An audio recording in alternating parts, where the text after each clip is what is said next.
विद्यालय समिति के रिज़ल्ट का आप लोग वेट कर रहे हैं और जो पीजीटी का रिज़ल्ट आपको पता है कि आया भी था परसों और आने के बाद उसको विड्रॉ भी कर लिया गया कल। और ये एक बड़ा ही मतलब क्योस की कंडीशन बना दी गई है नवोदय विद्यालय समिति द्वारा।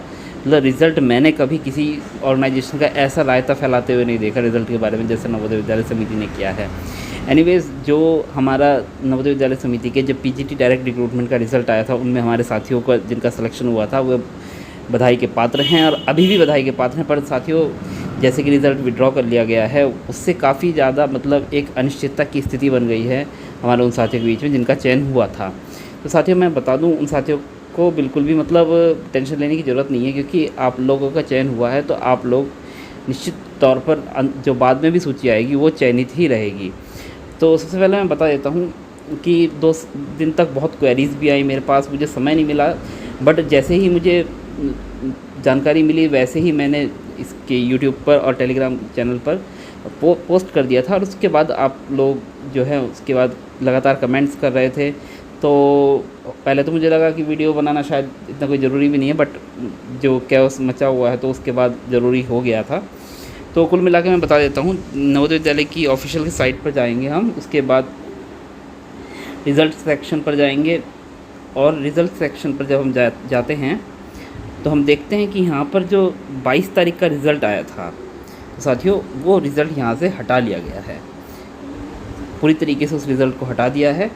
और ये 23 तारीख में यानी कल एक नया नोटिस डाला गया है, withdrawal of notice 4084 dated 22 June 2023 regarding select list for the post of PGT under direct recruitment drive 2023। तो हुआ क्या, मतलब एक तरफ डायरेक्ट रिक्रूटमेंट का रिज़ल्ट आ गया था, स्पेशल रिक्रूटमेंट के रिज़ल्ट की उम्मीद थी, उसकी जगह उल्टा ये हुआ कि डायरेक्ट रिक्रूटमेंट का रिज़ल्ट जो आया था वो भी वापस ले लिया। एनीवेज, तो नोटिफिकेशन में हमारे क्या था कि notice issued by NVS on website vide number 4084 dated 22 June 2023 regarding select list for the post of PGTs under direct recruitment drive 2023 is hereby withdrawn due to administrative reasons. Candidates are advised to refer to the new notice which shall be uploaded shortly. तो यहाँ पे कुछ भी specific reason नहीं बताया गया है, administrative reason बता दिया गया है, प्रशासनिक कारणों से ये बताया गया है कि रिज़ल्ट को वापस लिया जाता है, विड्रॉ किया जाता है। तो साथियों, सबसे पहले तो उम्मीद ये थी कि रिज़ल्ट इतना जल्दी आएगा नहीं, कि सबको ये लग रहा था, जितने फ़ोन कॉल्स वगैरह लगाए गए थे सब में यही बताया गया था कि रिज़ल्ट आपका मिड जुलाई तक ही आने की चांसेस हैं। बट सडनली एनवीएस रिज़ल्ट देता है और रिज़ल्ट के बाद भी ये प्रॉब्लम आती है। अब साथियों, रिज़ल्ट अगर हम देखेंगे तो मैं आपको रिज़ल्ट भी दिखा देता हूँ। जो कट ऑफ थी उसने थोड़ा मतलब लोगों को आश्चर्य में डाल दिया। जैसे पीजीटी की आपकी जो मान लीजिए पहला कैंडिडेट है उसकी टोटल मार्क्स 81 हैं और यहाँ पे केमिस्ट्री में 87 हैं और कॉमर्स में 80 है। फिर उसके बाद इकोनॉमिक्स में 87.91 है, इंग्लिश में 89.81 है, ज्योग्राफी में आपका 84.64 है, हिंदी में आपका 87.02 है, हिस्ट्री में 79.65 है, फिर उसके बाद मैथ्स में आपका 92.7। इस तरीके से इतनी हाई मार्क्स किसी बच्चे के दिख रहे थे। तो इसका मतलब आप 92 का मतलब समझ रहे हैं कि बच्चे को इंटरव्यू में 20 आउट ऑफ 20 मार्क्स मिले हैं, उसके बाद भी आपका 72 उसका रिटन का वेटेज है। 72 रिटन का वेटेज होने का मतलब ये है कि उसके 130 में से ऑलमोस्ट 117 या 18 मार्क्स आए हों। तो साथियों, ये प्रैक्टिकली पॉसिबल ही नहीं है कि आपके 130 में से 117 18 आ जाए। ये तो मतलब ह्यूमन के तौर पर तो पॉसिबल नहीं है, क्योंकि आप जिस एग्ज़ाम में नेगेटिव मार्किंग भी है तो आप इतना मार्जिन लेकर ही चलते हैं कि आपके मतलब 15-20 क्वेश्चन छोड़ ही देते हैं आपको आते हुए भी, क्योंकि आप रिस्क नहीं लेना चाहते। तो इतना मतलब आपकी 102 हो, 104 हो, 105 हो, 130 में से तो मान सकते हैं उसको, बट इतना पॉसिबल नहीं हो पाता है। अब हुआ क्या है, मतलब अगर आप देखें तो रिज़ल्ट में प्रॉब्लम ये आई है कि यहाँ पर अगर हम कैलकुलेशन करें, कुछ साथियों के नंबर साथियों को पता भी था तो उन्होंने कैलकुलेशन की तो ये अंदाज़ा लग रहा था कि रिज़ल्ट में जो उनके रिटर्न के वेटेज के बाद जो इंटरव्यू है अगर वो हिसाब लगा रहे हैं तो उनके मार्क्स इंटरव्यू 20 से ज़्यादा आ रहे थे, यानी कि 22, 23, 21 ऐसे मिल रहे थे। तो यहाँ पर एक बहुत ही अनिश्चितता की स्थिति हो गई थी। क्या इंटरव्यू का वेटेज बढ़ाया गया था, 20 से 30 मार्क्स कर दिया गया था, या क्या हुआ था, ये साथियों को पता नहीं चल पा रहा था। तो इससे एक मतलब बहुत ही ज़्यादा मतलब एक असमंजस की ऐसी स्थिति थी कि किसी को कुछ पता ही नहीं चल रहा। एक दिन पूरा इस पर मेरे टेलीग्राम चैनल पर भी पर्सनली भी और यूट्यूब पे जो कमेंट्स होते हैं उस पर भी इस तरीके के क्वेश्चंस आए थे। तो बाद में जो हमारे एक साथी हैं अतुल जी हैं, और जिनका टीजीटी पीजीटी दोनों में चयन हुआ है, उन्होंने मुझे बताया, मुझे भी खास जानकारी नहीं थी, कि जो ये मतलब रिज़ल्ट है, इन्होंने मार्क्स तो 130 में से काउंट किए, बट जो वेटेज बनाया फिर लास्ट में, तो वो आपका जो परसेंटेज निकालना था मार्क्स का, वो 120 में से निकाल दिया। मतलब सपोज़ आपके 130 में से 100 मार्क्स हैं, तो 100 मार्क्स का जो रिज़ल्ट बनना था, मैं आपको थोड़ा कैलकुलेट करके बता देता हूँ। आपका 100 मार्क्स था, तो 100 मार्क्स का आपका इस तरीके से बनना 80/130 इस तरीके से होना था, यानी कि 61 होना था। इसकी जगह पे इन्होंने क्या कर दिया, 120। तो देखिए कितना फ़र्क आ जाता है, 61 और 66, यानी कि 5 मार्क्स का आपका फ़र्क पड़ गया। तो इस तरीके से अगर मतलब किसी साथी के जो 130 में से उसका परसेंटेज निकलना था, फिर उसके बाद उसका 80% वेटेज लिया जाना था जो फाइनल मेरिट के लिए, उसमें 130 की जगह 120 ले लिया गया। और होता क्या है कि उससे उनके मार्क्स बढ़ जाते हैं, और लास्ट में पता चलता है कि इंटरव्यू के जो है मतलब मार्क्स अकॉर्डिंगली ज़्यादा बैठ रहे हैं, बट एक्चुअली वो ऐसा कुछ है नहीं। इन्होंने जब रिज़ल्ट बनाया है, वो जो सॉफ्टवेयर आपका उसके लिए लगाया गया था टीजीटी के लिए, क्योंकि टीजीटी के मार्क्स 120 में से थे, सेम वही कैलकुलेशन इन्होंने पीजीटी के लिए भी कर डाली, और जिससे मार्क्स आप लोगों के ज़्यादा हो गए। अब ये असमंजस की स्थिति है कि क्या अगर कैलकुलेशन ये चेंज होती है, तो क्या जो सेलेक्टेड लिस्ट है उन लोगों की सिलेक्शन पर कोई प्रभाव पड़ेगा? तो साथियों, कोई भी प्रभाव नहीं पड़ेगा, बिल्कुल वही साथी हमारे रहेंगे फाइनल जो दूसरा जो रिज़ल्ट आएगा उसमें भी।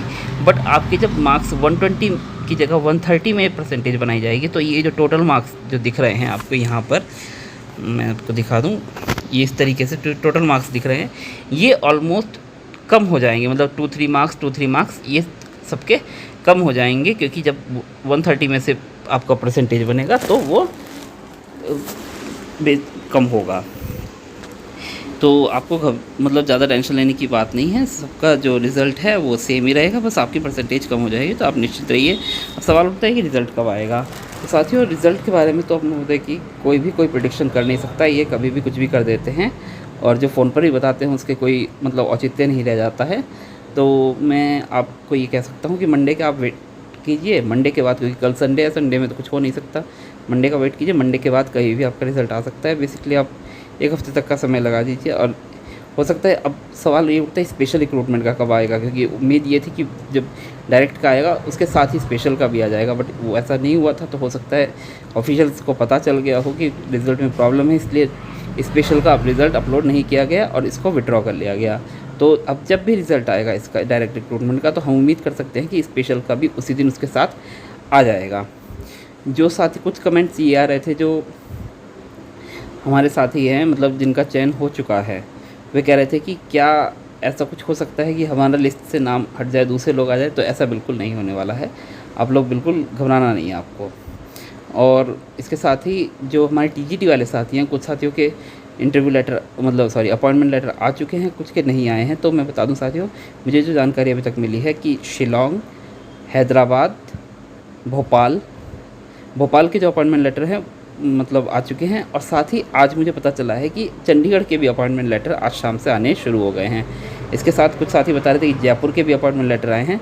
तो ये आरोप आए हैं, अभी लखनऊ, पटना और 1-2 और हैं, उनका जो है अभी कुछ पता नहीं चला है कि वहाँ से लेटर जारी हुआ है या नहीं। अब मैं बता देता हूँ आपको कि ये सूचना मैंने भोपाल के जिन साथियों को भोपाल अलॉट हुआ है, मैंने एक PDF डाली है टेलीग्राम ग्रुप पर, आप उस PDF को देख लीजिए और अपना नाम देख लीजिए। अगर वहाँ पर हुआ है तो आपका भोपाल में चयन हुआ है।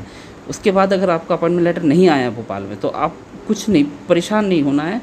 आप भोपाल रीजन में फ़ोन कीजिए, फ़ोन करने के बाद जो भोपाल RO का नंबर है उसे फ़ोन कीजिए, फ़ोन करने के बाद आप उनसे संपर्क करेंगे तो आप बोलेंगे कि मेरा अपॉइंटमेंट लेटर अभी तक सर नहीं मिला है, तो वे आपको बता देंगे कि हाँ सर आपका अपॉइंटमेंट लेटर हमने भेजा है या नहीं भेजा है, और अगर नहीं भेजा है तो आपको भेज भी देंगे, मेल भी कर देंगे, तो आपको टेंशन लेने की ज़रूरत नहीं है भोपाल वाली लिस्ट में अगर नाम है तो। कुछ साथी कह रहे थे कि मतलब जो दूसरी आर का लिस्ट भेज दीजिए, तो अभी दूसरी आर ने कुछ ऐसी लिस्ट जारी नहीं की है साथियों। मतलब ये सब मुझे कुछ अंदर से जानकारी नहीं मिलती, कोई ऐसा तो है नहीं कि मेरे कोई कमिश्नर वगैरह डीसी वगैरह कोई जानते हुए हैं कुछ।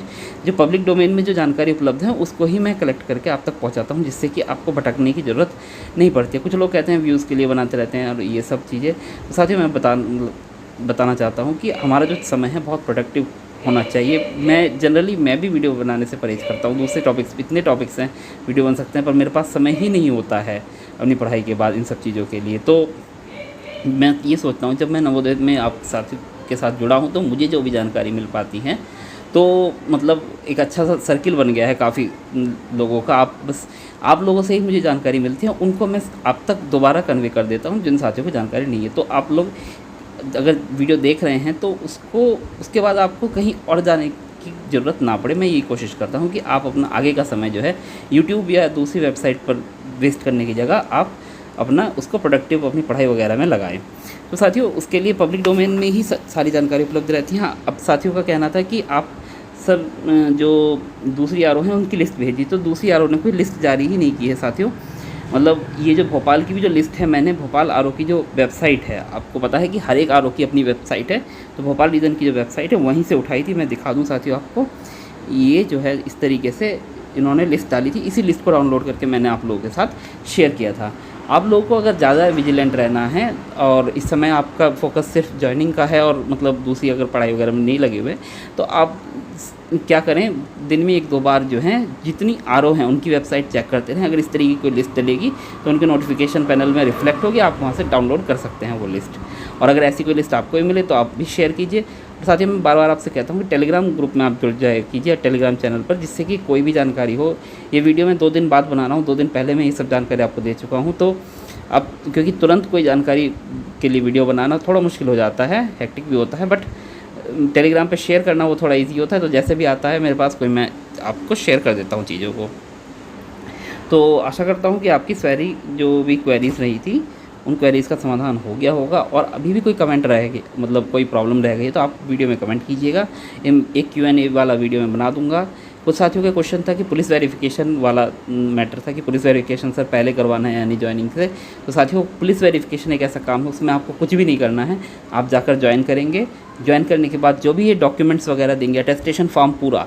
तो साथियों होता क्या है कि ये पूरा अटेस्टेशन फॉर्म भरने के बाद आप उसको प्रिंसिपल के पास जमा करेंगे, और यही अटेस्टेशन फॉर्म जिसमें आपका आइडेंटिटी वगैरह चीज़ें आपने साइन किया करवाया होगा, ये सब चीज़ें CMO वगैरह से, ये पूरा अटेस्टेशन फॉर्म कॉपी होकर प्रिंसिपल का एक कवरिंग लेटर लग के आपके डिस्ट्रिक्ट मजिस्ट्रेट के पास भेजा जाता है। और उसके बाद वहाँ से वो पुलिस वेरिफिकेशन होता है, आपके खिलाफ़ कोई केस वगैरह तो नहीं है। अब फिर वही मतलब सीधा आपके थाने से फिर वो DM के पास जाती है, DM के वहाँ से पोस्ट होती है प्रिंसिपल के पास। अब कॉन्फिडेंशियल रिपोर्ट होती है, वो किसी को दिखाई भी नहीं जाती है, आपको भी नहीं दिखाई जाएंगी, और वो प्रिंसिपल के पास वो जमा हो जाती है। तो आपको इसमें कुछ नहीं करना है, जो भी करेगा आपका स्कूल करेगा। तो होपफुली सारे जो टॉपिक्स हैं जो वीडियो में मैं बताना चाहता था वो सब कवर हो गए हैं। तो आप निश्चित रहिए और अगले सप्ताह का वेट कीजिए सोमवार से, और जैसे ही कोई रिज़ल्ट के बारे में जानकारी होगी मैं तुरंत आपको अपडेट करूँगा। और आजकल थोड़ा लेट हो जाता है अपडेट करना, तो मतलब उसके लिए आई एम सॉरी। और बाकी आप लोग खुश रहिए, मस्त रहिए। आप सभी को बेसिक एजुकेटर की तरफ से शुभकामनाएं और धन्यवाद।